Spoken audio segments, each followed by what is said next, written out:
Excise police ने new Karachi Bilal colony में शहरियों को मुफ्त नंबर प्लेट देने वाले समाजी कारकुन के दफ्तर पर कार्रवाई करते हुए 7 अफराद को हिरासत में लेकर सैकड़ों नंबर प्लेट्स जब्त कर ली। तर्जुमान एक्साइज के मुताबिक गैर कानूनी नंबर प्लेट्स बनाने पर कार्रवाई की गई। सिर्फ एक्साइज की सिक्योरिटी फीचर अजरक वाली नंबर प्लेट्स कानूनी है। मुफ्त नंबर प्लेट्स देने से इदारे को नुकसान हो रहा था।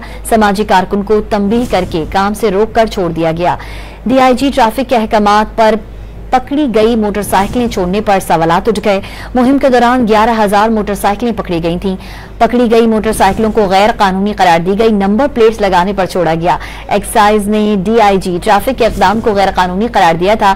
एक्साइज ने ट्रैफिक पुलिस के खिलाफ कोई कानूनी कार्रवाई नहीं की। शहर की बेशतर मार्केट्स में गैर कानूनी नंबर प्लेट्स बनाने वालों की भरमार है। ट्रैफिक पुलिस की गलत गाइडलाइन से शहरियों को करोड़ों का नुकसान हुआ।